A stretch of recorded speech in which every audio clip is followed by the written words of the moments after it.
या बाबा की पर्ची की जरूरत नहीं है, आपकी पर्ची से काम हो जाएगा। देखो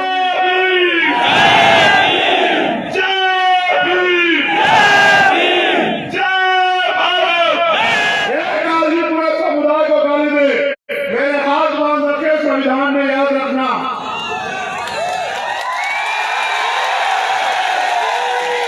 अगर संविधान को न मानता तो तुम्हें बताता कि अपमान कैसे किया जाता है, याद रखना मेरी बात। मैं चाहता तो ये सभा यहाँ नहीं, ये एसपी साहब के दफ्तर के बाहर होती, उनको एहसास हो जाता मुकाबला कैसे। मैं तीनों बहनों का धन्यवाद देता हूँ, बहुत बहुत धन्यवाद मेरी बहनों। देखो, महिला दुनिया में सबसे ताकतवर होती है। महिला 9 महीने अपने पेट में रखे बच्चे को जन्म देती है और खूब गीले सूखे में रहती है। इसकी शक्ति का कोई तोड़ नहीं है। मैं आज मातृ शक्ति को नमन करता हूँ दोनों हाथ से, वो डटी नहीं है। बहुत बहुत बधाई। तो मेरी बात में गौर करो, आपको इस देश में कोई भी अधिकार रोने चिल्लाने मांगने से नहीं मिला। उसके लिए हमारे महापुरुषों ने कीमत चुकाई। मैं बात कर रहा था आजादी की। जब देश आजाद हुआ, व्यवस्था के कारण जो लोग गरीब थे वो गरीब रहे और जो अमीर थे वो अमीर रहे। पहली जो अंतिम सरकार बनी उसमें चुनाव नहीं हुआ। वो चुनाव जो हुआ, बिना चुनाव में सरकार बनी, नेहरू जी प्राइम मिनिस्टर बने और जब उनकी सरकार बनी उन्होंने वादा किया कि हम संविधान को पूर्ण रूप से लागू कराने का काम करेंगे। और आज तक भी हम इस उम्मीद में है कि कब संविधान पूर्ण रूप से लागू होगा, क्योंकि दुनिया का अगर सबसे बेहतरीन संविधान कहीं है तो वो कॉन्स्टिट्यूशन ऑफ इंडिया है, वो भारत का संविधान है। आगे बढ़ो। लड़ाई यहां तो शुरू हुई थी, फिर जो गरीब था सरकार ने सब लोगों को रोजगार नहीं दिया, क्योंकि भारत में सरकारी और प्राइवेट 7% रोजगार है, 2% सरकारी और 5% प्राइवेट। उसके बाद लोग खेती करते हैं, मजदूरी करते हैं। लेकिन हाल क्या है, सारे लोगों को 3 दिन मजदूरी नहीं मिलती, सारे किसानों को फसल का उचित दाम नहीं मिलता, किसानों पे प्राकृतिक मौत होती है। यानी कि सरकार ने किसी भी तरह इस इतने बड़े समाज को अपने पैरों पे खड़ा होने, आरक्षण व्यवस्था के कारण जो कुछ नौकरियां मिली उससे हमारे लोग अपने पैरों पे खड़े हुए। इसलिए समाज के लोग तो ये तो कुर्सी पे बैठ जाएंगे, अगर ये कुर्सी पे बैठ जाएंगे तो ये राज करेंगे, और अगर ये अपनी वोट की ताकत को समझ गए तो हम इस देश में इनके अधीन हो जाएंगे। 56 के बाद जब बाबा साहब अम्बेडकर ने बौद्ध धर्म की दीक्षा ली, तब जाके ये सत्संग और धार्मिक आयोजन होने शुरू हुए। उसके बाद हमारी बहनों को, माओ को, चाची ताऊ, इनकी व्यवस्था में जो संसाधनों का वितरण गलत तरीके से हुआ, गैर बराबरी कारण हुआ, जो गरीबी हमारे लोग झेल रहे थे, उस दिनों में जाके और तमाम तरह के धार्मिक आयोजनों में जाके शायद हमारी मुक्ति हो जाए। अपनी गरीबी को खत्म करने के लिए, अपनी बेरोजगारी को खत्म करने के लिए, अपने परिवार में जो बीमारी आ गई है उस बीमारी को खत्म करने के लिए वो इस बाबा के पास जाते हैं। और ये बाबा हमारे दिए हुए पैसे से पलते हैं, हमारा खाके। अगर कोई पाखंडी हमें आंख दिखाएगा तो याद रखना, इलाज कर दिया जाएगा। ये बताने के लिए खड़ा हुआ है। हम इनके आप पैसे देते हैं, आप चेक करो। और मैं तो चैलेंज से कह रहा हूं कि बदले की सरकार तुम्हारी एक संपत्ति की जांच न कराई, तुमने किस तरह हमारे लोगों की जमीन दवाई किस लोगी, तब मैं तुम्हें बताऊंगा। याद रखना, क्या तुम अभी की सरकार के करने का काम पुलिस के लोगों का था? ये बैठे तमाशा देख रहे, तनख्वाह हमारे लोग टैक्स देते हैं। सफेद शर्ट और लाल मंच में ले आओ कि माँ आ गई है, उनको परेशान है, या बाबा के पर्ची की जरूरत नहीं है, आपकी पर्ची से काम हो जाएगा। देखो अपनी निगाह करके, 10 साल का बच्चा है, प्रिंस कहाँ है? ले आओ ले आओ। अरे हमारा पर्चा तुम चिंता मत करो, बैठ जाओ, आ जाएगा आ जाएगा। प्रिंस आ जाएगा, तुम्हें भी प्रिंस बनना है, देश में बैठ जाओ। ये लड़ाई तुम्हें प्रिंस बनाने की लड़ी जा रही है, चिंता मत करो। चुप हो जाओ, बात सुनो, गौर करो। ये इसलिए ये हमारे लोगों को झूठे आश्वासन देते हैं कि हम आपकी जिंदगी में जो परेशानी दिखाने का काम करते हैं। अब मैं आपसे कुछ और बात करूं, मैं इन पे आऊंगा, आपको रहने की व्यवस्था करता है नहीं करता बताओ। गाय पालता है तो उसके रहने की व्यवस्था करता है नहीं करता बताओ। अगर बकरी पालता है तो उसके रहने की व्यवस्था करता है नहीं करता बताओ। पानी देना है, दे दो भाई पानी। ये सरकारें आपको कुत्ता बिल्ली गाय बकरी से भी ज्यादा कमजोर मानती है। इसलिए इनको नहीं लगा कि जब बरसात आएगी इनके घर छुएंगे, ये बहनें जिनके सम्मान की बात करती है कहाँ रहेंगी? ये माए रात में जब बरसात आएगी कहाँ जाएगी जब मकान छुएंगे? इन्होंने आपकी परवाह नहीं की, ठीक है? इसलिए हमने कहा कि डेटा तैयार करो और हर जिला मुख्यालय पे हम लोग आंदोलन करेंगे।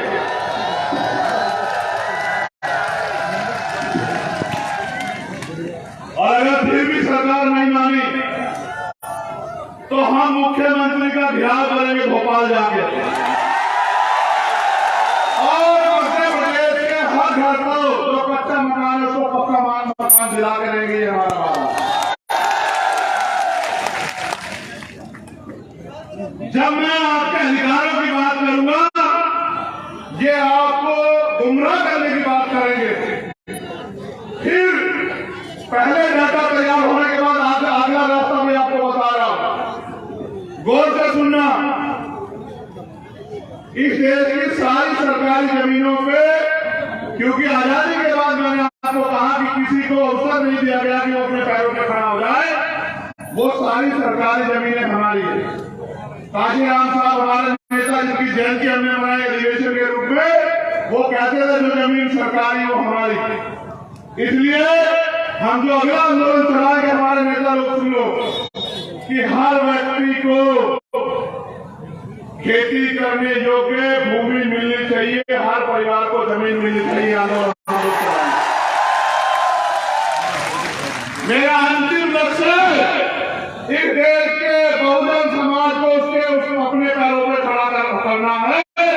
वो जो हाथ फैलाता है हर चीज के लिए, बिटिया की शादी करनी हो उधार लेगा, अपने बच्चे को पढ़ाना हो उधार लेगा, लोन लेगा, मकान बनाना हो उधार लेगा, लोन लेगा। मैं आपका हाथ फैलाना बंद करवा दूंगा, मैं आपका हाथ ऐसे करवा दूंगा। आप लोग आगे बढ़ो। ये आंदोलन दूसरा आंदोलन है, हमारा तीसरा आंदोलन चलेगा। उसके बाद हर परिवार को एक रोजगार मिलना चाहिए, हमारा आंदोलन इसको मध्य प्रदेश में चलेगा। दूसरे आंदोलन के बाद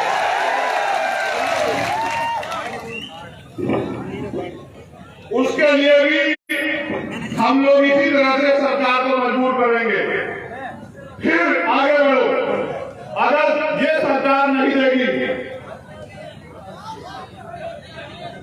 तो मैं आपसे कहना चाहता हूं, मेरे के मकान में रहो या फिर अपने आंदोलन को इतना ताकतवर करो कि यहाँ इस मंच में बैठे, आपके बीच में बैठे गरीब के, मैं उस दिन कहता हूं कि आपकी तरफ आप उठाने वाला मध्य प्रदेश में कोई मायका पैदा नहीं होगा। मेरा वादा क्या दोबारा किसी सेना ने कहा कि हम आंदोलन करेंगे आपके अधिकार के खिलाफ? एक बार आपने ताकत दिखाई, एक बार में सबको पता लगा कि इनको मत छेड़ना। एक बार आपने ताकत दिखाई थी 2 अप्रैल को। मैं इस मध्य प्रदेश की भूमि को नमन करता हूँ। ये क्रांतिकारियों की भूमि है, इतिहास गवाह है। बुंदेलखंड हो,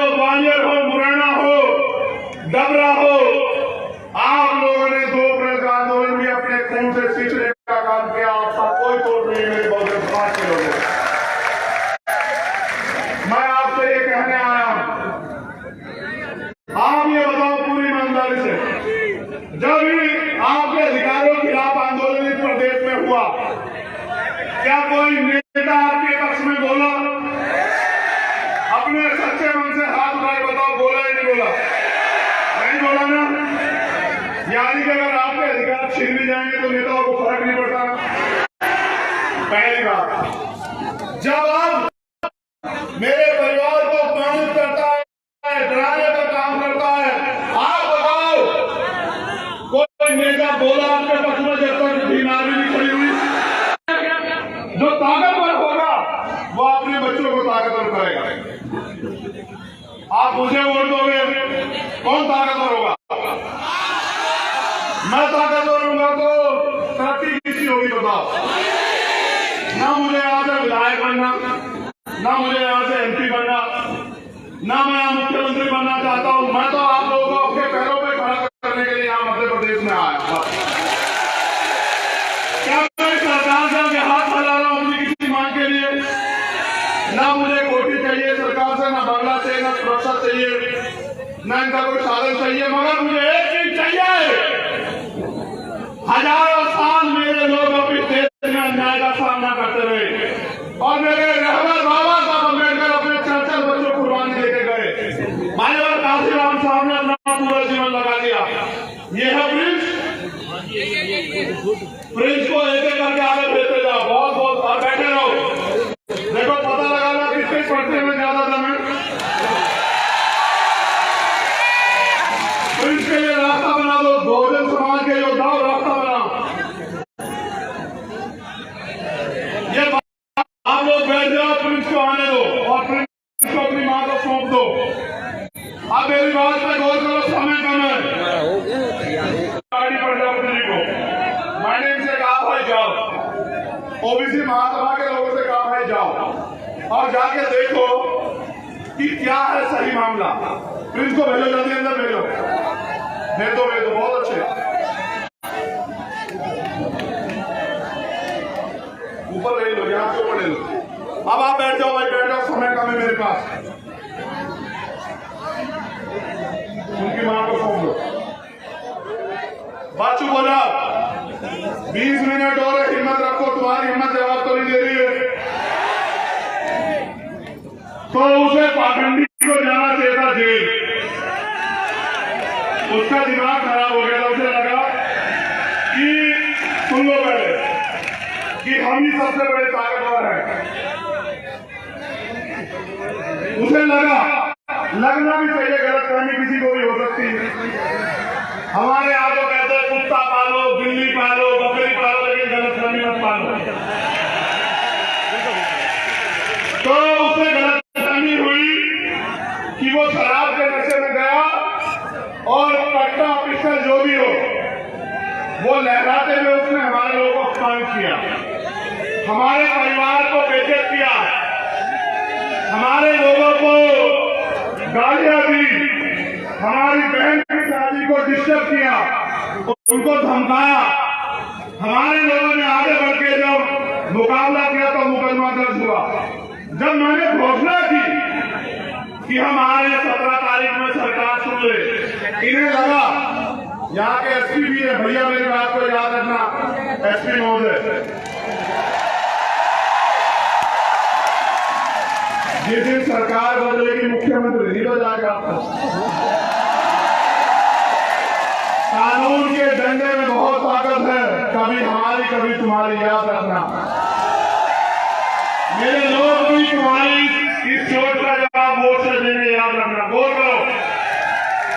करो मेरे नौजवान सिपाहियों, मेरे योद्धाओं। उनको पता था कि जब चंद्रशेखर आके लड़ेगा तो वो कहेगा 360 में पर्चा दर्ज क्यों नहीं किया। मैं वकील हूं, वो पूछेगा कि दफा 25 का मुकदमा क्यों नहीं लेकर लगाया, वो लेके घूम रहा था। बाबा जी ने हमारे परिवार को बुलाया, डरा, परिवार भी डर गया क्योंकि बहुत ताकतवर व्यक्ति है। मुख्यमंत्री उनके यहाँ बैठे रहते हैं, आईजी डीआईजी एसपी उनके यहाँ बैठे रहते हैं, उनको लगा इनके सामने कौन लड़ेगा। लेकिन जैसे ही ये नीले पट्टे वाले, पीले पट्टे वाले उनके पास पहुंचे, फिर उसने कहा कि नहीं, टोट नहीं कट्टा था।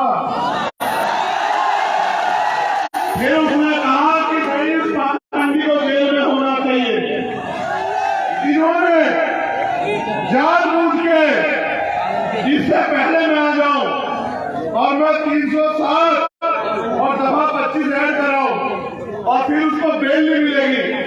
इन्होंने संविधान से डर के उसको गिरफ्तार कराया और फिर उसको न्यायपालिका में हस्तक्षेप करके उसको बेल दिलवा दी।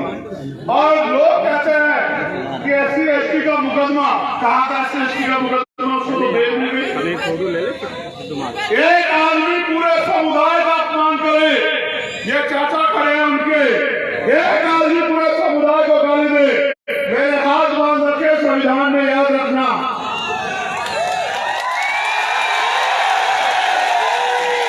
अगर संविधान को न मानता तो तुम्हें बताता कि अपमान कैसे किया जाता है, याद रखना मेरी बात को।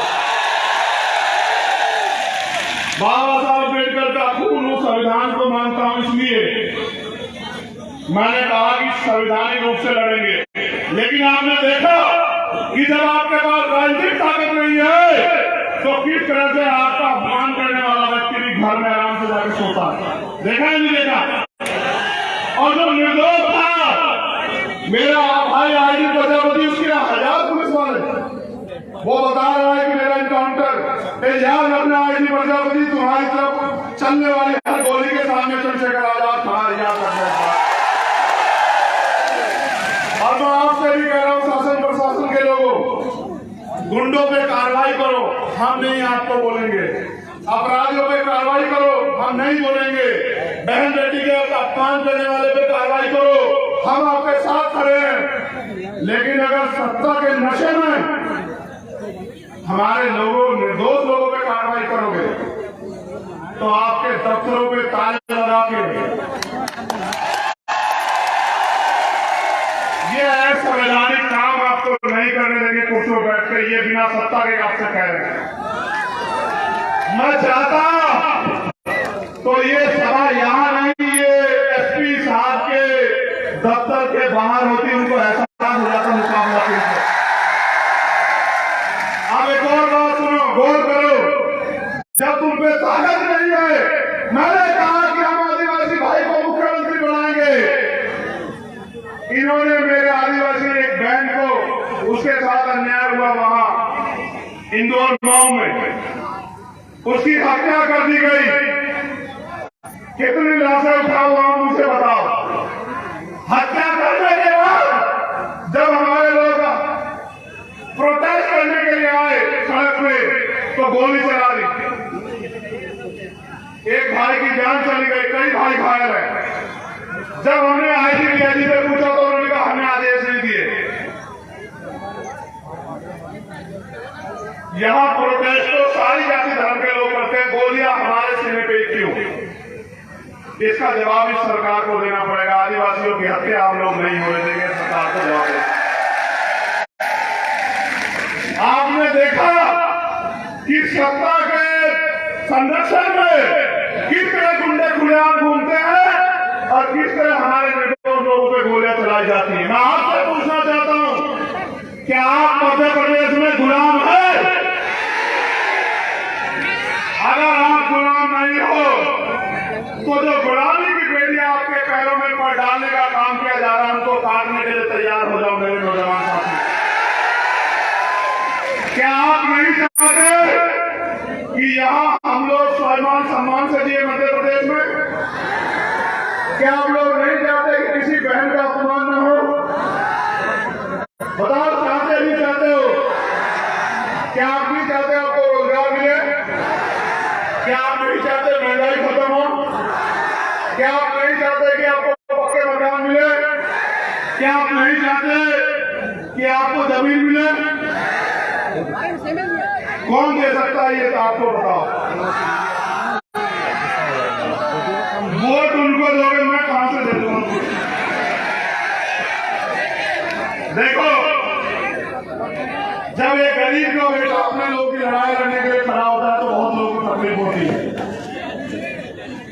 ये आपके बीच का प्राइमरी स्कूल के हेडमास्टर का बेटा, आपकी ताकत से आपने इतनी ताकत दी, आपने सम्मान दिया कि आज इनकी आंखों में चुभने लगा है।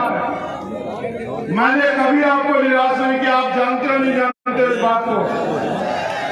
मैं पहले कभी आपके बीच ये भी कहने नहीं आया कि मुझे वोट दो, लेकिन आज मैं आपसे कहना चाहता हूं कि मैं इस लड़ाई को जीतना चाहता हूं मेरे लोगों।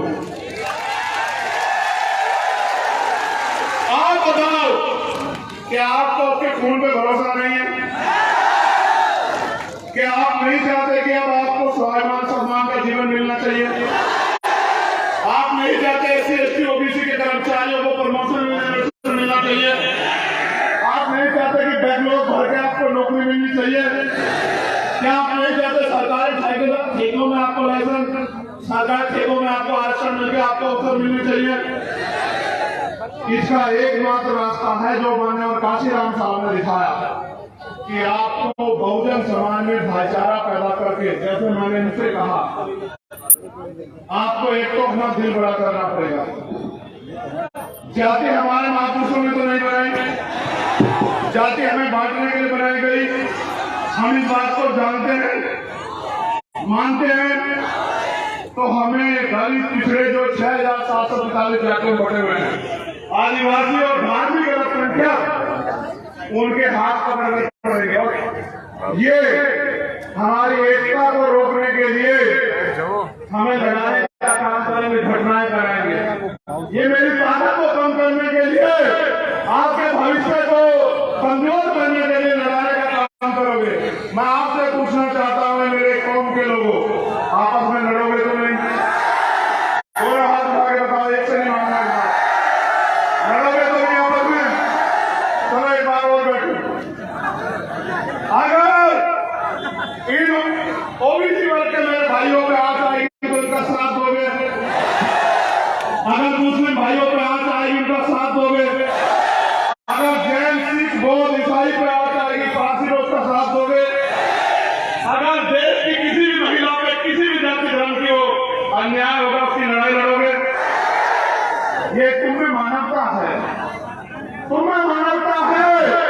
तुम सबका सम्मान करते, लेकिन याद करो, हाथरस में जब हमारी बहन को जलाया गया, जिनकी सरकार यहाँ है उनकी सरकार वहां थी, और फिर उसमें न्याय के लिए उन्होंने किस तरह का हस्तक्षेप किया आपने देखा? क्या आप इन्हें माफ कर दोगे? क्या आप इनको आजादी दोगे कि अगले 5 साल में लोगों की खून से होली खेले? क्या आप इनको आजादी दोगे कि मेरी माँ बहनों को बेइज्जत करे, उनका शोषण करे, उनको मारने की आजादी दोगे? अगर आजादी नहीं दोगे तो आजादी लेने का काम करो मेरे लोगों। आपको आजादी इस मुल्क में तभी मिलेगी जब इस देश की, इस प्रदेश की राज सत्ता आपके हाथ में आए। वोट डालना है तो राज किसका होना चाहिए बताओ? जब वोट डालना है तो राज किसका होना चाहिए बताओ? जब आपका राज आएगा, सोचो, आपका राज आएगा तो यहाँ अगर सभा होगी तो कुर्सियां लगी होंगी, जमीन पर बैठना पड़ेगा। बताओ। देखो, मैं धन्यवाद देता हूँ यहाँ के कार्यकर्ता का, दोनों हाथ जोड़ के धन्यवाद देता हूँ। आपने अपने पैसे का सही प्रयोग करके सभा को सफल बनाया। आपने जवाब दिया उनको जो ये कहते हैं कि एक गरीब का बेटा आगे नहीं बढ़ सकता, उनको जवाब दिया। आप मोटरसाइकिल पे आए, पैदल आए, मैं जानता हूँ, मैंने देखा वहां भूखे पेट आए, मैंने देखा भूखे पेट आए, मैंने देखा। एक कहावत है पंजाब में, सुनोगे? सुनाओ। क्या फायदा? पहले उसको समझाने के, इतने सारे दूध का क्या मतलब, क्या फायदा अगर कचड़े को, भैंस के बच्चे को चूमने को ना मिले, उसका पेट ना भरे? इस आपकी वोट का क्या फायदा होगा अगर आपकी सरकार, आपकी सत्ता में आए? आप बताओ। वोट आपकी सरकार उनकी नहीं चले तो मेरे लोगों, वो आपकी बदन से खाल भी चलेंगे। वो ये क्या करेंगे बताओ? वो कल आएंगे आपके मकानों पे कागज लेके कि खाली करो, खाली करो, ये जमीन सरकार की है, बुलडोजर चलेगा। उनका बुलडोजर वो भी जवाब देंगे। लेकिन आप पे मौका आ गया, आप यहाँ आए हो तो यहाँ से प्रण लेके जाना मेरे साथियों कि इस बार किसी भी कीमत पे हम अपने भाईचारे को टूटने नहीं देंगे और अपने भाई को यहाँ से छतरपुर की धरती से ताकत देके भेजेंगे। ये वादा करना पड़ेगा। क्या तो मुझे कहो कि कोई और परीक्षा बाकी है, चंद्रशेखर आजाद वो परीक्षा दो, क्या तो मुझसे परीक्षा लो या फिर मेरा साथ दो। मेरा साथ दोगे तो आजादी मिलेगी, अवसर मिलेंगे, स्वाभिमान सम्मान का जीवन मिलेगा, मालिक बनोगे। और मेरा साथ नहीं दोगे तो रोज अखबार पढ़ोगे तो यही मिलेगा, रोज खून के आंसू रोगे। निकलो गांव में, मीटिंग करो, जाओ, मेरी बहनों को, माओ को बताओ कि अब उनके बच्चे, उनका खून मैदान में है, अब उनके सम्मान के साथ समझौता नहीं होने देंगे। आपको आज नहीं तो कल फैसला लेना कि आप यहाँ गुलामों की तरह जियोगे या मालिक की तरह जियोगे, ये फैसला आपको लेना। मैं धन्यवाद देता हूँ हमारे एक एक कार्यकर्ता, नेता, साथी और समाज सेविकों, अपनी बहनों को स्पेशली। देखो, बहनों को एक बार नहीं कहना पड़ा ना कि बैठ जाओ। ये है मातृशक्ति का बल, उसका धैर्य, उसका समर्पण। इन मातृशक्ति को आपको जाके समझाना पड़ेगा कि अंधविश्वास, पाखंडवाद से बाहर निकल के बाबा साहब अम्बेडकर की मूवमेंट की तरफ चलो, पूरे साहू की मूवमेंट की तरफ चलो। अगर बनना है तो बनो मां वंशिका बाई लोधी, बनना है तो बनो मां सुधारी बाई, बनना है तो बनो मां कन्नड़ भाई, बनना है तो बनो मां रमाबाई, बनना है तो बनो मां सावित्री बाई, बनना है तो बनो मां फातिमा शेख, और अगर बनना है तो बनो पूरन देवी। इतिहास आपको आपके गौरव से याद रखे। मैं अपनी बहनों से कहना चाहता हूं, एक कदम की दूरी है गुलामी की बेड़ियां काटने में। इस बार पैसे वालों के चक्कर में मत पड़ना, अपने खून का साथ देना, मुझे इस लड़ाई को लड़ने की ताकत देना। मैं पूरी जिम्मेदारी से कह रहा हूं इस मंच पे, आपकी तरफ है उठने वाली है रात को चंद्रशेखर आजाद के गर्दन काट के जाना पड़ेगा, उससे पहले मुकाबला नहीं होगा। यहाँ जो स्थापित दल हैं, उनके नेता आपसे आगे क्या कहेंगे? वो आपके रिश्तेदार भी होंगे, क्या कहेंगे? चंद्रशेखर आजाद को छोड़ो। अगर आपको लगे कि चंद्रशेखर आजाद आपका अपना नहीं तो छोड़ देना, मैं बिल्कुल कह रहा हूं। और अगर आपको लगे कि ये आपका है और इसको आपको ताकत देनी है, आपको मनुवादियों के हाथों में छोड़ना कि वो उसका कत्ल कर दे, तो फिर मुझे लड़ाई को लड़ने का अवसर देना मेरे लोगों को। मैंने उस दिन भी कहा था भोपाल से, आपकी सारी मांगे जो मांग पत्र आप देते हो, मैं उसको घोषणा पत्र बना दूंगा, याद रखना मेरी बात। आपके चेहरे की उदासी, आपकी परेशानियों को मैं सीख लूंगा। मैं धन्यवाद देता हूं हमारी लीडरशिप को यहाँ की, वो बहुत मेहनत करते हैं। मैं उनकी एकता का धन्यवाद देता हूं। ये चाहे सागर वाले हों या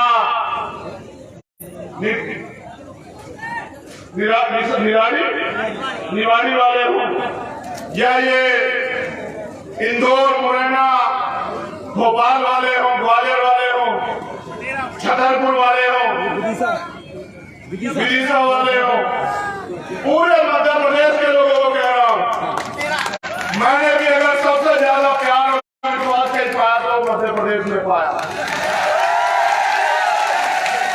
इस प्यार और विश्वास को ऐसे मुट्ठी तान के राजनीतिक शक्ति में बदल दो मेरे लोगों। फिर देखना कि बाबा साहब अम्बेडकर का सपना क्यों पूरा नहीं होता है देश में, माननीय काशीराम साहब का सपना क्यों पूरा नहीं होता है देश में। आओ हाथ पकड़ लो एक दूसरे के, ऐसे हाथ पकड़ लो एक दूसरे के, अपनी जगहों पे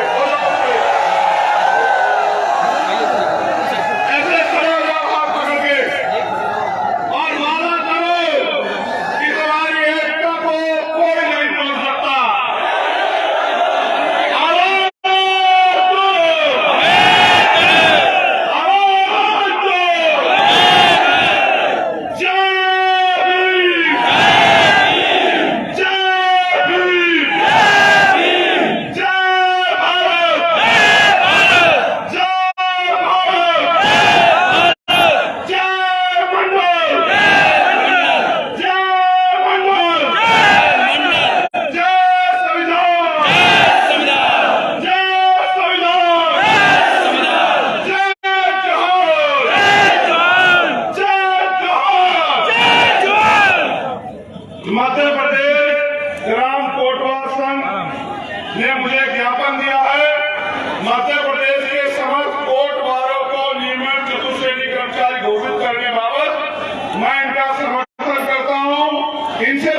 गोकुल में महेश रंजन की भैंस हमारे खेत में मूंगफली की फसल उसने खराब कर दी और इनके साथ अन्याय हुआ है। इनका मुकदमा लिखा है, इनको आरोपी गिरफ्तार नहीं हुए, इनको जान से मारने की धमकी दे रहे हैं। वरिष्ठ पुलिस अधीक्षक इनका संज्ञान ले, इनकी मदद कराएं। एक और मामला है श्री 1008 बिहारी नू मंदिर बंदोरा कला में दुकान बनवाने बाबत इनकी भी मदद करें। एक मामला है, ये हमारे पिछड़े वर्ग के लोग इनमें आपस में झगड़ा हुआ है। मैं तो ये चाहता हूं कि इनके मामले को निपटा दिया जाए, बहुजन समाज के लोग आपस में ना लड़े, और अगर कोई अन्याय कर रहा हो तो कानून सम्मत उसकी लड़ाई को लड़ा जाए। इनकी मदद करें हमारे प्रदेश अध्यक्ष, ये छतरपुर पुलिस के लिए इसमें जाके कार्रवाई कराएं। एक और मामला है जो पन्ना पुलिस अधीक्षक के लिए है। ये तो पन्ना जिला नहीं है, मगर हमारे नेतागण इससे भी ध्यान दें और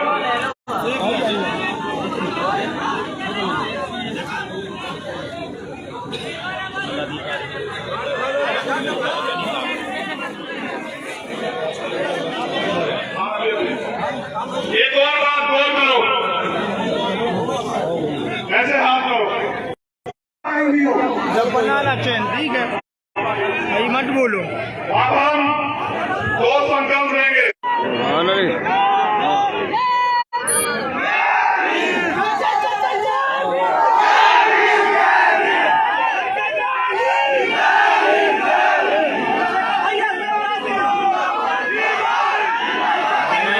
वो खड़ा है, वो बोल रहा भैया से मिलूंगा मैं, भोपाल गया था। ये ऐसे लोगों से मिलने नहीं मिलते हैं।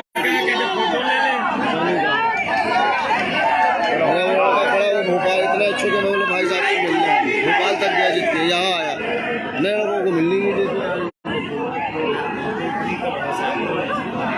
हम भारत के लोग भारत को एक संपूर्ण सर्वोच्च संपन्न समाजवादी आत्मनिर्भर लोकतंत्रात्मक गणराज्य बनाने के लिए तथा उसके समस्त नागरिकों को सामाजिक, आर्थिक और राजनीतिक न्याय, विचार, अभिव्यक्ति, विश्वास, धर्म और उपासना की स्वतंत्रता,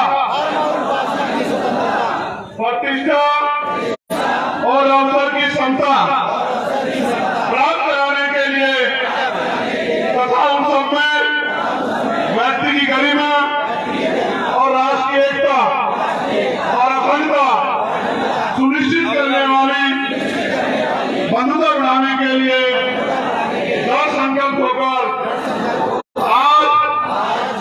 आज का दिन हमारा है, यहाँ 17 तारीख को इस संकल्प लेते हैं कि हम भारतीय संविधान को